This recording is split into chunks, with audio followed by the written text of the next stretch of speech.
कोमल एक बहुत ही प्यारी और पढ़ी लिखी लड़की थी। उसके परिवार में उसकी माँ सरिता और पिता धर्म थे।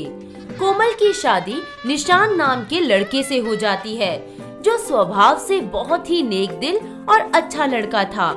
उसकी माँ निर्जला एक बहुत ही लालची और कंजूस किस्म की औरत थी।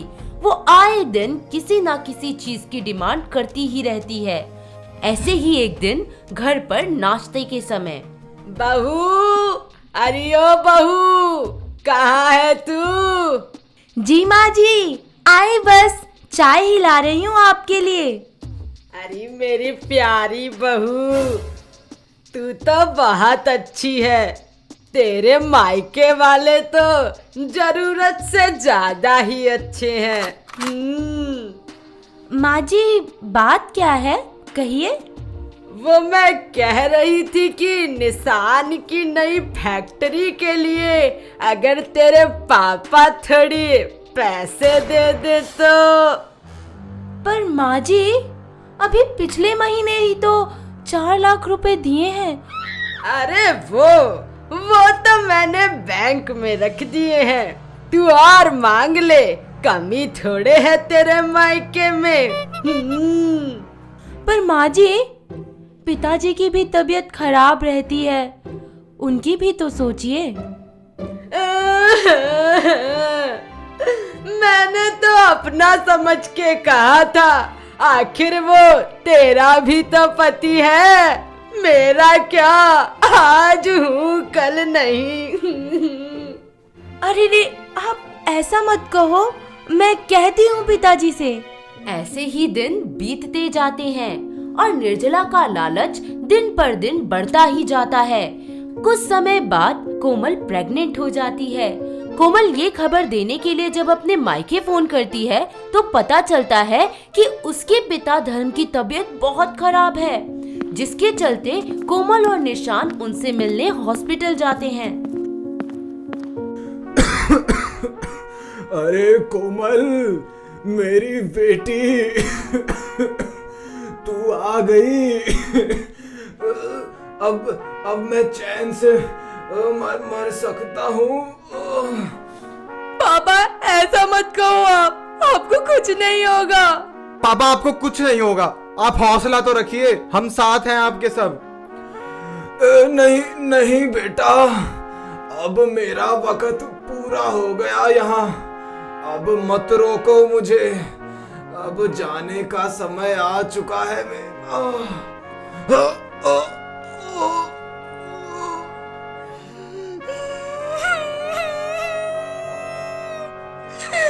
पापा, ऐसा मत कहो, मैं हूं ना आपकी बेटी, आपको कैसे कुछ होगा। अभी तो आपको अपने नाती को भी खिलाना है, मुझे चलना भी सिखाना है। अरे पापा, बस आराम कीजिए, हम कुछ नहीं होने देंगे आपको। थोड़ी ही देर बाद धर्म को हार्ट अटैक आ जाता है और वो वहीं दम तोड़ देता है। नहीं पापा, आप मुझे छोड़कर नहीं जा सकते। किसी तरह कोमल को संभालते हुए निशान उसे हौसला देता है और सारी बात संभाल लेता है।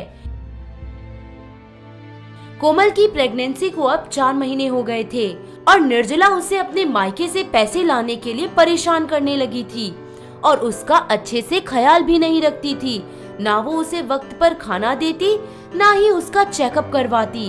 इन सब दुखों के बीच में उसके पति निशान की कंपनी को भी बहुत ज्यादा नुकसान होता है, जिससे वो डिप्रेशन में आ जाता है। माँ जी, मुझे कल रात से कुछ ठीक नहीं लग रहा, आप मुझे डॉक्टर के पास ले चलो। ओहो, तो महारानी को दर्द हो रहा है, दवाई चाहिए। हाँ जी माँ जी, मुझे कुछ ठीक महसूस नहीं हो रहा है। अरे बंद कर अपनी नौटंकी, महारानी को डॉक्टर के यहाँ जाना है, दफा हो जाए यहाँ से। हाँ। तभी वहाँ निशान आ जाता है और सारी बातें सुन लेता है और गुस्से से तिलमिला जाता है। माँ, ये कैसी बातें कर रही हैं आप? शर्म आनी चाहिए आपको ऐसा बोलते हुए। अरे गलत क्या बोल दिया मैंने जो ऐसे बोल रहा है? हाँ। माँ कोमल प्रेग्नेंट है, कम से कम उसका तो लिहाज किया होता। अरे बीवी भी तेरी और ये बच्चा भी तेरा, मैं क्या करूं इसमें? मैं नहीं दूंगी एक भी पैसा। हाँ। जब तक मेरे पिताजी पैसे देते थे, आपकी हर मांग पूरी करते थे, तब तक तो सब ठीक था। अब जब वो नहीं रहे तो आप ऐसा कह रही हैं। तो ठीक है, हम भी नहीं रहेंगे अब यहाँ। अगर आपको मेरी बीवी की परवाह नहीं तो मुझे भी आपकी परवाह नहीं। वाह वाह बेटा, 9 महीने तुझे पेट में रखा था और तू मुझसे ऐसे बोल रहा है? माँ, आप मेरी परवाह करते हुए मुझे 9 महीने गिनवा रही हैं, तो क्या मैं अपने बच्चे की परवाह ना करूं? अरे बंद करो अपना भाषण। मेरे पैसों पे पल रहे हो दोनों और मुझी से जबान लड़ा रहे हो। दफा हो जाओ मेरे घर से। इस तरह निर्जला कोमल और निशान को घर से निकाल देती है। दर्द में बेहाल अपनी बीवी को लेकर निशान अपनी सास के घर जाता है और वहाँ से वो हॉस्पिटल जाते हैं। डॉक्टर उसका ट्रीटमेंट करते हैं, जिससे पता चलता है समय पर इलाज ना मिलने की वजह से उसका मिसकैरेज हो गया है। कोमल बहुत ज्यादा टूट जाती है। तभी निशान उसके पास आता है और कहता है, कोमल, मुझे माफ कर दो, मैं तुम्हारा ख्याल नहीं रख पाया, हमारे बच्चे को नहीं बचा पाया मैं। आप माफी क्यों मांग रहे हैं? अगर आज मैं बेरोजगार ना होता तो मेरी माँ कभी तुम्हारे बच्चे के साथ ऐसा नहीं करती। आप अपने आप को क्यों कोस रहे हो?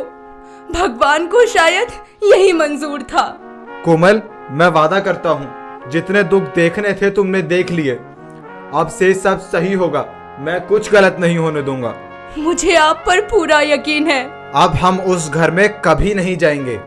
2 साल बीत जाते हैं। अब उनके पास अच्छा घर, पैसा सब आ जाता है और रब की मेहर से कोमल फिर से प्रेग्नेंट होती है और इस बार निशान उसका खुद ही बहुत ज्यादा ख्याल रखता है और वो एक बहुत ही प्यारी सी बेटी को जन्म देती है और वो दोनों अपनी बेटी का नामकरण करवाने के लिए मंदिर जाते हैं, जहां उनकी मुलाकात सीढ़ियों में बैठी एक औरत से होती है जो भूख से बिलखती हाथ फैलाए खाना मांग रही थी।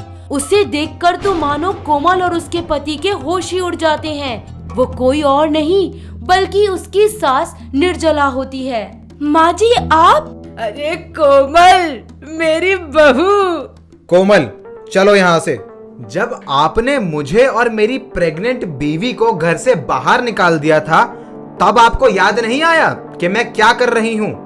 आए आए मेरे लाल, मुझे माफ कर दे। बहू तुम भी मुझे माफ कर दो। माँ जी आप उठिए, देखिए ना हम वापस आ गए हैं ना। आप चिंता मत करो, सब ठीक होगा।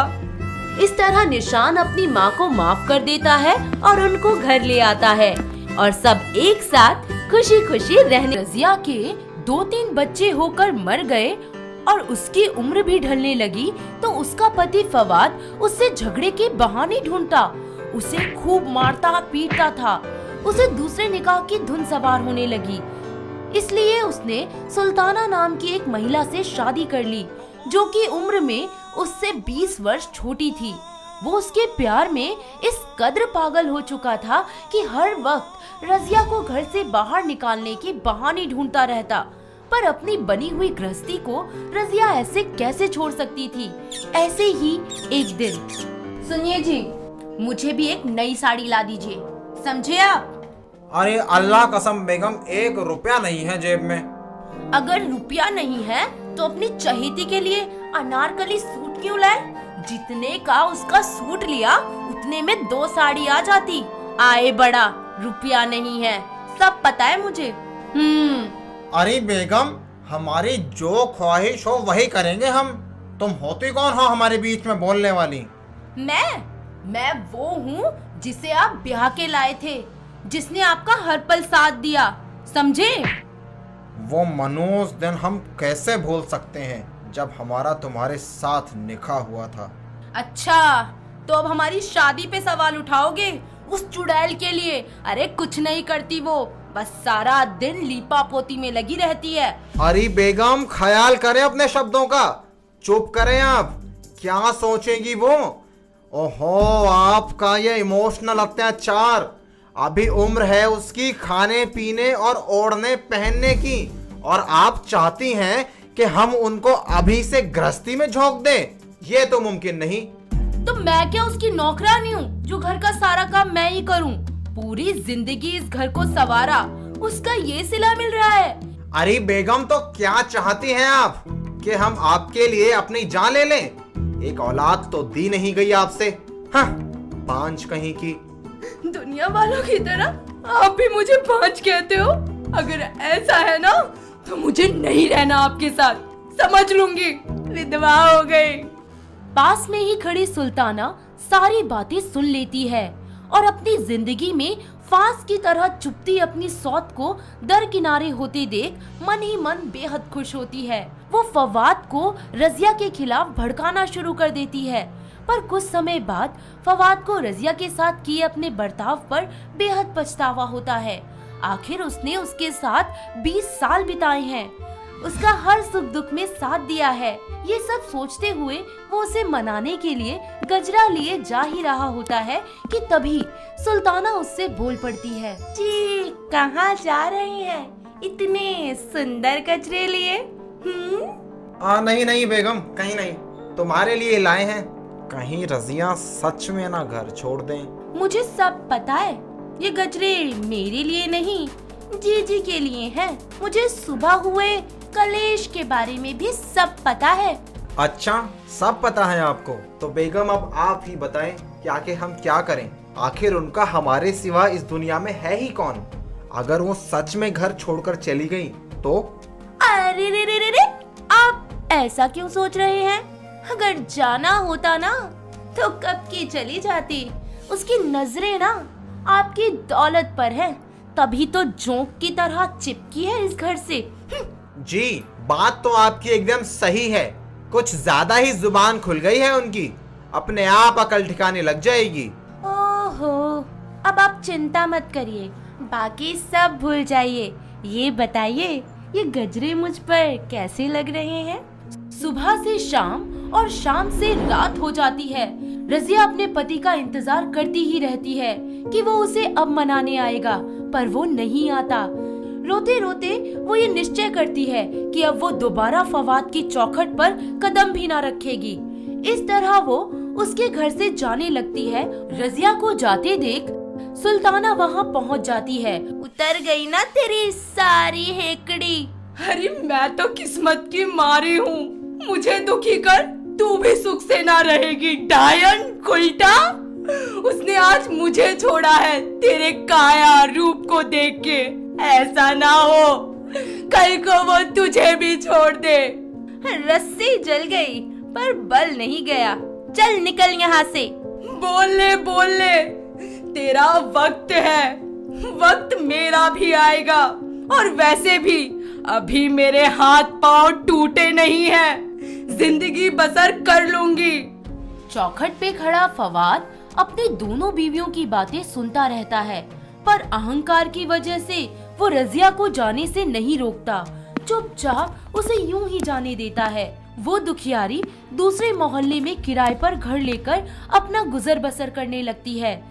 समय बीतता जाता है, फवाद के आर्थिक हालात बिगड़ने लगते हैं, पर उसके ऊपर जिम्मेदारियां बढ़ती ही जाती है, क्योंकि अब सुल्ताना के साथ साथ एक बच्चे की जिम्मेदारी भी उसके सर आ जाती है। अरे रजिया, तुझे पता है तेरी सौत को लड़का हुआ है। मुझे क्या, कुछ भी हो उस घर में मेरा कोई वास्ता नहीं। खैर खुशी की बात है, कम से कम एक औलाद तो नसीब हुई। पर तेरे साथ किए का फल भी भोग रहे हैं वो लोग। सुना है फवाद की तबीयत बिगड़ी रहती है। क्या? ऐसा क्या हो गया इन्हें? सुना है मुए को टीबी हो गया है, जिसके चलते एकदम सूख के कांटा हो गया है। या अल्लाह, ये तो इन्हें पहले था। लापरवाही का नतीजा है, पता नहीं क्या होगा। इस तरह रजिया को फवाद की चिंता सताने लगती है। वहीं दूसरी तरफ फवाद की हालात बद से बदतर होते जाते हैं। उसे टीबी के साथ साथ कैंसर भी हो जाता है। सुल्ताना फवाद के इलाज के लिए अपने गहने तक गिरवी रख देती है, पर वो कहते हैं ना, किस्मत के मारों का क्या ही होता है। फवाद को अपना आखिरी समय दिखाई देने लगता है। वहीं गरीबी और भुखमरी से सुल्ताना की गृहस्थी की रीढ़ टूट जाती है। हाय अल्लाह, घर में तो कुछ भी नहीं है। 2 दिन से कुछ खाया भी नहीं, मुन्ना भी सूख के कांटा हो गया है। अरे सुनो, सुनना जरा एक गिलास पानी देना मुझे। गला सूख गया है मेरा। या अल्लाह, ना जाने अब कहां से गुजर बसर होगा। एक फूटी कौड़ी तक नहीं बची। अजी इतना मत बोलिए। वैसे ही आपकी खांसी बहुत ज्यादा बढ़ गई है। पता नहीं अल्लाह हमारा गुजर बसर कैसे होगा। अरे लगता है अल्लाह के पास जाने का समय आ गया है। रजिया, मुझे माफ कर। नहीं, कुछ नहीं हो सकता आपको। हाय अल्लाह, ये क्या किया आपने? अब मैं कैसे जीऊंगी? कैंसर की लंबी बीमारी के चलते फवाद की मौत हो जाती है। वहीं उसकी बीवी सुल्ताना का रो रो कर बुरा हाल हो जाता है। जब ये बात रजिया को पता चलती है, पर उसकी तो मानो पैरों तले की जमीन ही खिसक जाती है। वो इस दुख की घड़ी में सुल्ताना का साथ देती है। दोनों अपने गमों को बांटती हैं। रजिया के माथे से बांझपन का बोझ उतर जाता है, क्योंकि अब वो सुल्ताना और उसके मुन्ने दोनों का एक माँ जैसा ख्याल रखती है। कंचन एक बहुत ही प्यारी समझदार लड़की थी। उसके घर में उसकी माँ मेघा और पिता किशोर रहते थे। कंचन को हमेशा से बच्चों से बेहद प्यार होता है। एक दिन उसके लिए सोहम नाम के लड़के का रिश्ता आता है। सोहम बहुत ही रिस्पॉन्सिबल और हैंडसम लड़का होता है। वो अपनी माँ सुधा और पिता महेश के साथ कंचन के घर पहुँचता है और फिर सब मिलकर बातें करने लगते हैं। नमस्ते भाई साहब, नमस्ते बहन जी। जी नमस्ते। जी नमस्ते। कंचन कहाँ है? अरे बुलाइए उसे। सुना है बड़ी गुणवान है आपकी बेटी। मेघा अपनी बेटी को आवाज लगाती है और तभी कंचन वहाँ नाश्ता लेके आ जाती है। सोहन को उससे पहली नजर में प्यार हो जाता है। कुछ ही समय बाद उन दोनों की शादी हो जाती है। कंचन अपने ससुराल में बहुत खुश होती है और 3 साल यूं ही हंसते खेलते बीत जाते हैं। पर कंचन अभी तक माँ नहीं बन पाई और ऐसे ही एक दिन उसकी ननद पायल का कॉल आता है। हेलो दीदी, कैसी हैं आप? मैं ठीक हूँ भाभी, आप कैसी हैं? ये लीजिए, मम्मी जी भी आ गई, आप उनसे भी बात कर लो। अरे लाडो कैसी है? बहुत खुश हूँ माँ, एक खुशखबरी है। वाओ दीदी, जल्दी से बताओ ना। भाभी तुम मामी बनने वाली हो। हाय मोरे राम साईं, ये तो बहुत बड़ी खुशखबरी है। सदा खुश रहे मेरी बच्ची। अरे भाभी, अब आप मुझे कब बनाएंगी बुआ? इतना वेट करवाएंगी? अच्छा मैं कल घर आ रही हूँ आपके पास, ठीक है? इतना कहकर पायल फोन रख देती है।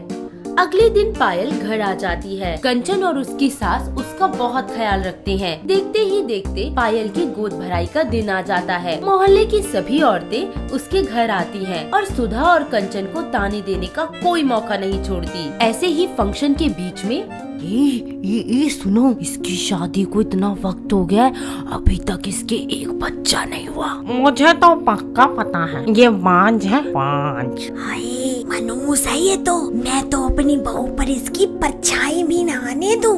सबकी ऐसी बातें सुन के सुधा का मन बहुत दुखी होता है और वो अपनी बहू कंचन के पास आ जाती है और उससे गुस्से में बोलती है, अरे मोरी मैया, सींग मारे गैया, अरे कितने ताने दिलवाएगी लोगों से। कैसी कैसी बातें करते हैं सब। हाय मुझसे तो सुना ही नहीं जाता अब। मॉम, आप तो सब जानते हैं ना कि मैं और सोहम पूरी कोशिश कर रहे हैं। अरे मुझे नहीं पता, मुझे इस साल पोता या पोती चाहिए ही चाहिए। मॉम जी, आज मैं और सोहम डॉक्टर के पास जा रहे हैं एंड आई प्रॉमिस आपको गुड न्यूज पक्का मिलेगी।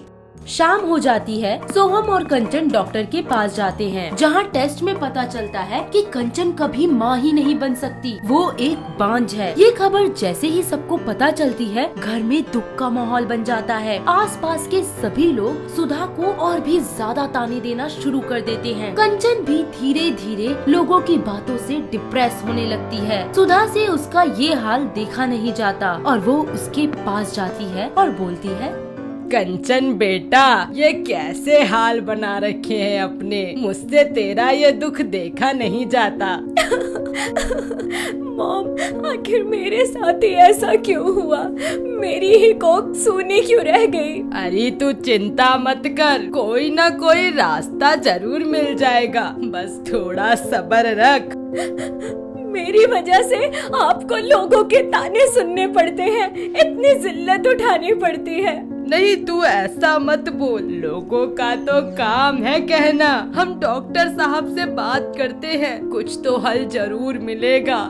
अगले दिन सुधा और कंचन हॉस्पिटल जाते हैं और वहाँ गायनोकोलॉजिस्ट से मिलते हैं। वो कंचन का टेस्ट करती हैं, जिससे ये पता चलता है कंचन प्रेग्नेंट भी हो जाती है तो दिक्कत इतनी ज्यादा बढ़ जाएगी कि हो सकता है डिलीवरी के टाइम पे उसकी जान भी चली जाए, क्योंकि उसकी इंटरनल हेल्थ उसे सपोर्ट नहीं कर पाती। इसी बीच डॉक्टर बोलते हैं, जी देखिए, बात ये है कि अब इनकी प्रॉब्लम का बस एक हल है। जी क्या डॉक्टर साहिबा? डॉक्टर साहब जल्दी बताइए। डॉक्टर साहब, मैं माँ बनने के लिए कुछ भी करने को तैयार हूँ। टेस्ट ट्यूब बेबी, ये ही इनकी प्रॉब्लम का हल है, पर वो भी तब जब कोई और महिला ये सब करने के लिए रेडी हो। तो आप ढूंढ लीजिए कोई ऐसी महिला। पर ऐसी कौन औरत होगी जो 9 महीने अपनी कोख में मेरे लिए बच्चा रखे, दर्द सहे और फिर मेरी गोद भरे? अरे तू चिंता मत कर बहू, ये मैं कर लूंगी तेरे लिए। डॉक्टर साहिबा, आप बस इतना बताइए कि करना क्या है। मैं अपने बहू बेटी की खुशी के लिए आसमान से तारे तोड़ सकती हूँ। नहीं मॉम जी, आप ये सब क्या कह रही हैं? पहले ही मेरी वजह से आपको इतना दुख हुआ है, अब और नहीं। अरे पगली है क्या? एक औरत होकर मैं तेरा दुख नहीं समझ सकती हूँ क्या? अपनी सास सुधा की बात सुनकर कंचन की आंखें भर आती हैं। मॉम जी, आप वर्ल्ड की बेस्ट सासू माँ हैं। इस तरह सुधा अपनी बहू की खुशी के लिए टेस्ट ट्यूब बेबी करने का फैसला लेती है। कुछ दिन बीत जाते हैं, सुधा प्रेग्नेंट हो जाती है। घर में खुशी का माहौल बन जाता है, पर वो अपने आसपास के लोगों को इसके बारे में कुछ नहीं बताती। पर आप तो जानते हैं ना कि लोगों का तो काम है कहना, और बिना कहे कहाँ रुकते हैं वो। तो देखते हैं सुधा और कंचन पार्क जा रही थी तो लोग कैसी बातें बना रहे थे। हाय हाय, देखो, शर्म नहीं आती? इस उम्र में पेट में बच्चा लेकर घूम रही है। बहू तो माँ बनी नहीं और सास को देखो पेट फुलाकर घूम रही है। हाय राम, जरा सी भी शर्म नहीं है, सरेआम कैसे घूम रही है सास बहू, देखो तो। लोगों की बातें सुनकर कंचन को बहुत गुस्सा आता है और वो बड़े जोर के साथ कहती है, बस कीजिए आप सभी लोग। अरे हद कर दिया आपने, बोलने की भी कोई लिमिट होती है। और क्या गलत कर दिया मेरी सासू माँ ने टेस्ट ट्यूब बेबी लेकर। अरे मेरी खुशी और आप जैसे लोगों का मुंह बंद करने के लिए उन्होंने ये कदम उठाया। मुझे गर्व है मेरी सासू माँ पर और शर्म आती है आप जैसे लोगों पर जो समाज को और सबकी सोच को गंदा कर रहे हैं। कंचन की बात सुनकर वहाँ खड़े सभी लोगों का शर्म से सर झुक जाता है। तभी सुधा बोलती है, अरे बहू, तू रहने दे, क्यों इनके मुंह लग रही है? चल घर चलते हैं। अब सुधा जहाँ भी जाती सब उसका ख्याल रखते और उसकी इज्जत करते। इस तरह वक्त बीतता जाता है और आखिरकार वो दिन आ ही जाता है जब वो एक बहुत ही प्यारी सी बेटी को जन्म देती है। घर के सभी लोग बहुत खुश होते हैं। सुधा बच्ची को कंचन की गोद में रखती है और बोलती है, कहा था ना, तू चिंता मत कर, बस सब्र कर, देख भर गई ना तेरी गोद। मॉम जी, मुझे कुछ समझ ही नहीं आ रहा है कि मैं क्या कहूँ और क्या नहीं। Thank you so much. अरे कहना क्या है, बस किलकारियाँ होंगी। इस तरह कंचन की सूनी गोद भर जाती है और वो अपनी सास के गले लग जाती है। उनका परिवार खुशी खुशी नए मेहमान के साथ नए सपने सजाने लगता है। साथ ही सुधा समाज की रूढ़िवादी सोच को तोड़ते हुए एक नई मिसाल कायम करती है। बात उन दिनों की है जब हिंदुस्तान और पाकिस्तान अलग हो रहा था। इसी दौरान बहुत से परिवारों को अपना घर छोड़कर जाना पड़ रहा था। अमृतसर के एक रईस और मशहूर शख्सियत जनाब अशरफ अली खान भी अपनी बीवी मेहरू और बेटी सकीना के साथ अपना घर बार छोड़कर पाकिस्तान से लाहौर जाने को मजबूर थे। किसी को नहीं पता था कि अब क्या होगा। ऐसे ही अफरा तफरी के माहौल में उनके घर पर सक्कू बेटा, ना जाने अल्लाह की क्या मर्जी है, हम सब जिंदा रहेंगे भी या नहीं। खुदा के वास्ते ऐसा ना कहो, जहाँ रहेंगे साथ रहेंगे। अम्मी, अब्बू, ये कैसी बातें कर रहे हैं आप? आपकी सक्कू को कोई आपसे जुदा नहीं कर सकता, और अगर ऐसा हुआ, अल्लाह कसम, हम अपनी जान दे देंगे। अरे नहीं नहीं सक्कू, तू तो हमारी जान है बेटा, अरे ऐसे मत बोल। सभी लोग अपना सामान पैक करके जब अमृतसर के स्टेशन पहुंचते हैं, पर किसी कारणवश सकीना स्टेशन पर ही रह जाती है। वो वहीं बेहोश हो जाती है। होश में आने के बाद वो चारों तरफ देखती है, उसे कोई नजर नहीं आता। तभी उसके कानों में आवाज आती है। कुछ लोग हाथ में तलवार लिए उसकी तरफ आ रहे थे। ओए, जान तो मार दो इस मुसलमानी नू। आज यह जिंदा नहीं बचनी चाहिए। अरे आज इसके टोटे टोटे हो जाने चाहिए। नहीं नहीं, हमने कुछ नहीं किया। आपको खुदा का वास्ता, हमें छोड़ दीजिए, हमें जाने दीजिए। तुझे भी तेरे पिता अशरफ अली के पास भेज देता हूँ। मर गया वो तो, अब तू भी मर। ये क्या कह रहे हैं आप? ऐसा नहीं हो सकता। अब्बू हमें छोड़कर नहीं जा सकते। जैसे ही वो लोग सकीना को मारने के लिए अपनी तलवार उठाते, तभी वहाँ तारा सिंह आ जाता है। तारा एक गबरू जवान, सच्चा सरदार था। पूरे अमृतसर में तारा को सब जानते थे। ओए, कोई हाथ नहीं लगाएगा मैडम जी को। ओए तारा, तू हट जा आगे से, ये मुसलमानी आएगी। और नहीं नहीं, मैं जानता है नू, ए मैडम जी है, सकीना मैडम। कहना पीछे हो, ए मुसलमानी है। ओए ओए, हट जाओ, मैं क्या सब नू, हाथ नहीं लगाना मैडम जी नू, नहीं तो गर्दन उखाड़ दूंगा। ओए पागल ना बन जट्टा, ए उस कमीने अशरफ अली दी बेटी है। ये सब होता देख तारा सिंह को बहुत तेज गुस्सा आता है। वो सकीना की जान बचाने के लिए तलवार से अपनी उंगली काटता है और उसकी मांग भर देता है और बड़ी जोर से कहता है, ओए यह मुसलमानी है, हाँ मुसलमानी है, लल्लो होगी सिकनी। ऐसा होता देख सब वहाँ से चले जाते हैं। अब आप सब सोच रहे होंगे कि तारा सकीना को कैसे जानता है और उसका इतना सपोर्ट क्यों कर रहा है। तो चलिए फिर देर कैसी, बात 1 साल पहले की है। दरअसल तारा को गाने का बहुत शौक था और अमृतसर के जिस कॉलेज में सकीना पढ़ती थी, वहाँ के एनुअल फंक्शन में तारा ने गाना गाया था और तभी से तारा और सकीना अच्छे दोस्त बन गए थे। तारा जी, आप सच में बेहद अच्छा गाना गाते हैं। और नहीं नहीं मैडम जी, बस रब दी मेहर है। हम बिल्कुल सच कह रहे हैं। अल्लाह से दुआ करेंगे कि आप बहुत अच्छे सिंगर बने। हम बस मैडम जी ज्यादा फुलिया ना पाओ। तारा सकीना को अपने घर ले आता है और सारी बात बताता है कि अगर आज वो उसकी मांग अपने खून से ना भरता तो वो लोग उसे जिंदा नहीं रहने देते, और वैसे भी जान है तो जहान है। तारा की बात सुनकर सकीना कहती है, हमें मर क्यों नहीं जाने दिया? अम्मी, अब्बू सब हमें छोड़कर चले गए, हम जीकर क्या करेंगे? ओ नहीं नहीं मैडम जी, ऐसे नहीं बोलते। ओ आप ना दिल छोटा ना करो। तो फिर क्या करें हम? आप ही बताइए हमें। ना जी ना, आप वाहेगुरु पे यकीन रखो, सब आप पे ठीक हो जाना है। क्या ठीक हो जाएगा? न जाने कितने मासूमों की जान चली गई इस लड़ाई में। आप चिंता मत करो मैडम जी, आप मेरे घर को बिल्कुल अपने घर जैसा समझो। हाँ थोड़ा छोटा है पर चंगा है जी। दिन बीतते जाते हैं और सकीना छुपकर तारा के घर रहती है। पर बात यहीं खत्म थोड़ी होती है। उनकी दोस्ती प्यार में बदल जाती है, पर घर वालों की रजामंदी से दोनों शादी कर लेते हैं और होली का त्योहार आ जाता है। सब लोग मिलकर होली खेल ही रहे होते हैं कि अचानक सकीना की नजर एक पुराने अखबार पर पड़ती है, जिसपे उसके पिता अशरफ अली की तस्वीर छपी होती है और लिखा होता है कि अशरफ अली खान पाकिस्तान लौट आए हैं। खबर पढ़कर सकीना सीधा अपने पति तारा के पास जाती है और कहती है, तारा जी सुनिए, देखिए ना, हमारे अब्बू जिंदा है। अखबार में उनकी फोटो भी छपी है, उन्हें कुछ नहीं हुआ। तुम रो मत सकीना, ये तो खुशी की बात है।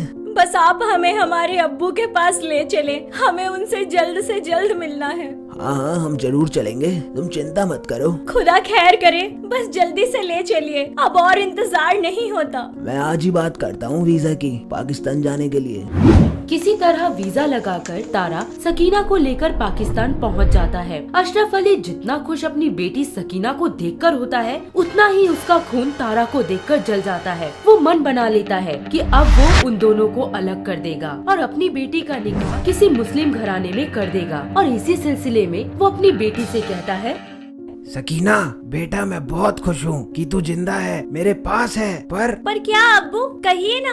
मैं तारा को तेरा शौहर नहीं मान सकता हूँ, क्योंकि वो एक हिंदुस्तानी है। अब्बू ये कैसी बातें कर रहे हैं? ये जिंदगी तारा जी की दी हुई है। अरे तो क्या हुआ, अब यह रिश्ता और नहीं चलेगा, तुम दोनों को अलग होना होगा। कभी नहीं अब्बू, हम तारा के सिवा कभी किसी के नहीं होंगे। तो फिर ठीक है, अगर तारा को तेरे साथ रहना है तो एक सच्चा पाकिस्तानी बनकर दिखाना होगा। सकीना सारी बात अपने पति को बताती है और अपने प्यार के चलते तारा उसके पिता की सारी बात मान लेता है। बस फिर क्या, अशरफ अली खान एक बहुत बड़ा समारोह रखता है और सबके सामने अपनी शर्तें रखता है। बोलो पाकिस्तान जिंदाबाद। पाकिस्तान जिंदाबाद। बोल इस्लाम जिंदाबाद। इस्लाम जिंदाबाद। बोल हिंदुस्तान मुर्दाबाद। तारा गुस्से से तिलमिला जाता है और पास में लगा पानी का नलका उखाड़ देता है और बड़े जोर से कहता है, अशरफ अली, अशरफ अली, अशरफ अली, तुम्हारा पाकिस्तान जिंदाबाद है, इससे मुझे कोई एतराज नहीं, पर हमारा हिंदुस्तान जिंदाबाद था, जिंदाबाद है और जिंदाबाद रहेगा, समझे आप? हिंदुस्तान जिंदाबाद। अरे देखा सक्कू बेटा, यह सच्चा मुसलमान कभी नहीं बन सकता। अब्बू बस करें, क्या हिंदू क्या मुसलमान, सब इंसान हैं। किसी का धर्म उसे अच्छा या बुरा नहीं बनाता, बल्कि हमारी सोच बनाती है। सबको जीने का एक बराबर अधिकार है और मैं आज गर्व से कहती हूँ कि मेरा नाम सकीना तारा सिंह है। अपनी बेटी की बात सुनकर अशरफ अली खान अपनी बंदूक निकालता है और तारा पर निशाना साध देता है। जैसे ही वो गोली चलाता है, सामने सकीना आ जाती है और उसे गोली लग जाती है। अशरफ अली खान के तो मानो होश उड़ जाते हैं। तारा अपनी बीवी का सर अपनी गोद में रख लेता है और कहता है, सकीना उठो सकीना, ये क्या किया तुमने? बस अब इजाजत दे, अगर मैं आपकी नहीं हो सकती तो मैं किसी की नहीं हो सकती। मैं तुम्हें कुछ नहीं होने दूंगा सकीना। ये साथ बस यही तक का था। ये लोग बस हिंदू और मुस्लिम जानते हैं, प्यार नहीं। अरे सक्कू मेरी बेटी, ये क्या किया तूने? नहीं अब्बू, आप कभी मेरे प्यार को समझ ही नहीं पाए। मैं तारा के बिना नहीं रह सकती। सक्कू तेरी खुशी से बढ़कर कुछ नहीं है, मुझे तुम दोनों का रिश्ता कबूल है भाई। अशरफ अली खान को अपनी गलती का एहसास होता है कि कभी किसी के धर्म या जात से कोई छोटा या बड़ा नहीं हो जाता और रिश्तों की डोर प्यार से जुड़ी होती है, किसी भेदभाव से नहीं। फिर चाहे कोई व्यक्ति हिंदुस्तानी हो या पाकिस्तानी, हर जगह इंसान ही रहते हैं। इस तरह वो खुशी खुशी अपनी बेटी सकीना को तारा के साथ भेज देता है और फिर वो लोग खुशी खुशी रहने लगते हैं। प्रोफेसर सिद्धार्थ और मधु की दो बेटियां पूजा और निशा थी। बड़ी बेटी पूजा और छोटी बेटी निशा दोनों के स्वभाव में काफी अंतर था। जहां पूजा सीधी साधी शांत स्वभाव की थी, तो वहीं दूसरी ओर निशा चुलबुली सी बकबक क्वीन थी। एक दिन प्रोफेसर सिद्धार्थ के घर उनके दोस्त रामकिशन, जो कि शहर के एक नामी बिजनेसमैन होते हैं, उनके बड़े बेटे राजेश का रिश्ता आता है, जिसके सिलसिले में रामकिशन की फैमिली प्रोफेसर सिद्धार्थ के घर आती है। अरे भाई क्या हाल है? बहुत दिनों बाद मुलाकात हो रही है। अरे दिल खुश कर दिया यार। भाई सब ठीक ठाक है। और राजेश बेटा, कैसी चल रही है स्टडीज? अंकल जी, स्टडीज तो कब की कंप्लीट हो गई, अब तो बस बिजनेस एक्सपेंड करने में लगा हूँ। ओह वेरी गुड बेटा, वेरी गुड। और बेटा प्रेम, तुम्हारा क्या हाल है? मैं तो मस्त हूँ अंकल जी। अरे मैंने सुना था तुम्हारा म्यूजिक में बड़ा इंटरेस्ट है। वैसे अब तो बच्चे बड़े और समझदार हो गए हैं। हाँ प्रोफेसर, मेरा बेटा तो सेटल्ड है। तू बता, पूजा बिटिया कैसी है? जी बिल्कुल सही कहा। लीजिए, पूजा भी आ गई चाय लेकर। भैया भाभी तो ठीक है, पर ये साथ में कौन है? अरे तू चुप करेगा? फोटो देख ली थी यार। अरे ये निशा है, पूजा की छोटी बहन। अंकल जी नमस्ते, ये लीजिए चाय और पकौड़े, आप भी लीजिए। जीजू तो ठीक है, पर ये महाशय कुछ ज्यादा ही अतरंगी नजर आ रहे हैं। नमस्ते अंकल जी। नमस्ते जी। भाई मुझे तो मेरे राजेश के लिए पूजा जैसी बहू नहीं मिल सकती। अरे भाई साहब, हमें भी राजेश पूजा के लिए बहुत पसंद है, तो फिर शुभ काम में देरी कैसी? भाई बस अब तो आप बारात के स्वागत की तैयारियां करो। प्रोफेसर साहब, समधी जी। इस तरह कुछ दिनों में पूजा और राजेश की शादी हो जाती है। दोनों परिवार बेहद खुश होते हैं। वहीं शादी के दौरान राजेश के भाई प्रेम और निशा के दिल के तार मिलने लगते हैं। दोनों को एक दूसरे से प्यार हो जाता है। पूजा भी अपने ससुराल में बहुत खुशी से रहती है और सबका बेहद ख्याल रखती है। रामकिशन के परिवार में सब लोग पूजा के स्नेह के धागे में बंध जाते हैं और पूरे घर में सबकी जुबान पे पूजा का नाम चढ़ जाता है। ऐसे ही एक दिन, पूजा बेटा, आज का अखबार। बाबूजी, आपकी टेबल पर रखा है। पूजा कहाँ हो तुम यार? मेरा चश्मा नहीं मिल रहा। जी ये लीजिए आपका चश्मा। भाभी, मेरे लिए नाश्ते में सूजी का हलवा बना देना। हलवा तैयार है प्रेम, और तुम जल्दी से रेडी होकर अपने भाई के साथ ऑफिस चले जाओ। ऐसे ही पूजा पूरे घर का ध्यान रखती है और सबकी अच्छे से देखभाल करती है। अपने प्यार और अपनेपन से पूरे परिवार को एक सूत्र में बांध देती है। परिवार के सभी सदस्य पूजा से बेहद प्यार करते हैं और कुछ महीनों बाद पूजा प्रेग्नेंट होती है और अपने ससुराल वालों को ये खबर सुनाती है। ये खुशखबरी सुनकर पूजा के परिवार वाले खुशी से झूमने लगते हैं और घर में त्योहार जैसी तैयारियां होने लगती हैं। इसी दौरान पूजा अपने मायके में फोन मिलाती है। हेलो, कैसी हो माँ? हाँ बेटा, मैं ठीक हूँ। तू बता, कैसे है सब? सब ठीक है माँ। वो एक खुशखबरी है। क्या हुआ पूजा? जल्दी बताओ। आप और पापा नाना नानी बनने वाले हो और यहाँ घर पे गोद भराई का फंक्शन है। आप सबको आना है। अरे वाह, ये तो बहुत खुशी की बात है। पर माँ, अगर आप कुछ दिन पहले यहाँ आ जाएंगे तो बहुत अच्छा होगा। अरे बेटा, मैं तो नहीं आ पाऊंगी। तुम्हें तो पता ही है, तुम्हारे पापा का सेमिनार है। पर हाँ, मैं निशा को भेज दूंगी। ठीक है माँ, मैं समझ गई। तो मैं प्रेम को भेज दूंगी निशा को लाने के लिए। ठीक है बेटा, अपना बहुत ख्याल रखना। थोड़ी देर में ही निशा पूजा के घर पहुंच जाती है और अपनी दीदी पूजा से मिलती है। निशा पूजा के साथ घर के कामों में हाथ बटाती थी और कुछ दिनों बाद उनके घर गोद भराई का फंक्शन होता है। इसी बीच निशा और प्रेम की नजदीकियां बढ़ने लगती हैं। दोनों का प्यार परवान चढ़ने लगता है। प्रेम और निशा पूजा को अपने दिल की सारी बात बता देते हैं। पूजा सब समझ जाती है और उनसे बोलती है, अच्छा तो कब से चल रहा है ये सब?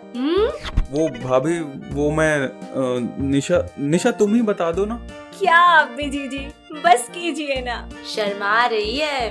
अब देख, मैं बनूंगी तेरी जेठानी, तुझ पे हुक्म चलाऊंगी। अच्छा जीजी, जैसा आपका दिल करे। भाभी, तो कैसी लगी आपको अपनी देवरानी? है ना लाखों में एक? बिल्कुल, करोड़ों में एक है, करोड़ों में। कुछ दिनों बाद निशा अपने माता पिता के घर वापस चली जाती है पूजा अपने ससुर रामकिशन से अपनी बहन निशा और देवर प्रेम के रिश्ते के लिए बात करने के लिए जा ही रही होती है, तभी अचानक सीढ़ियों से फिसलकर गिरने के कारण उसकी मौत हो जाती है। समय बीतता जाता है। पूजा का पति राजेश उसके गम में बहुत उदास हो जाता है। उसके पिता रामकिशन को अपने बेटे का गम देखा नहीं जाता और वो अपनी समधी प्रोफेसर सिद्धार्थ और समधन मधु से इस बारे में बात करते हैं और राजेश और निशा की शादी करने का फैसला करते हैं। प्रेम को जब पता चलता है कि उसके बड़े भाई की शादी निशा से हो रही है, तो वो अपने भाई की खुशियों के लिए अपने प्यार का बलिदान दे देता है। इसी बीच निशा और प्रेम आपस में बात करती हैं। प्रेम, ये सब क्या हो गया? हम तो एक दूसरे से प्यार करते थे और अब मुझे राजेश जीजा जी से शादी करनी होगी। आखिर क्यों? निशा, मैं तुम्हें बहुत चाहता हूँ, पर घर वालों की खुशी के लिए हमें ये करना होगा। हम एक नहीं हो सकते। I am sorry. ठीक है प्रेम, अगर यही तुम्हारा आखिरी फैसला है तो मैं तुम्हारे साथ हूँ। आई लव यू निशा, हो सके तो मुझे माफ कर देना। नहीं प्रेम, तुम माफी मत मांगो, इसमें तुम्हारी क्या गलती है। I love you to.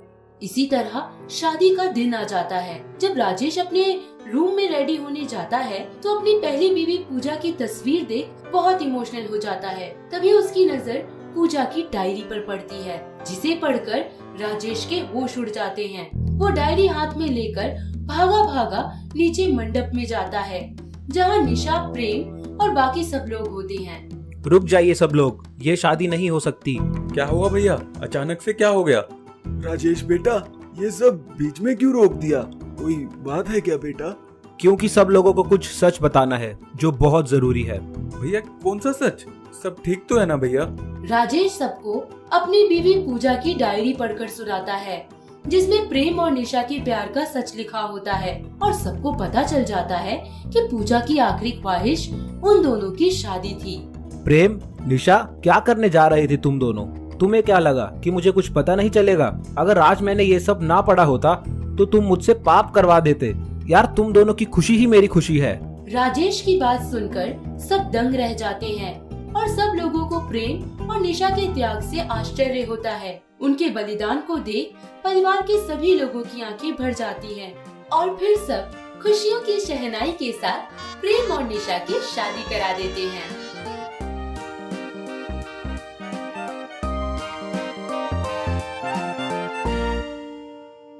अगर आपको ये वीडियो पसंद आया हो तो इसे लाइक कीजिए, चैनल सब्सक्राइब कीजिए और कमेंट करके बताइए कि भविष्य में आप कौन सी कहानी देखना पसंद करेंगे।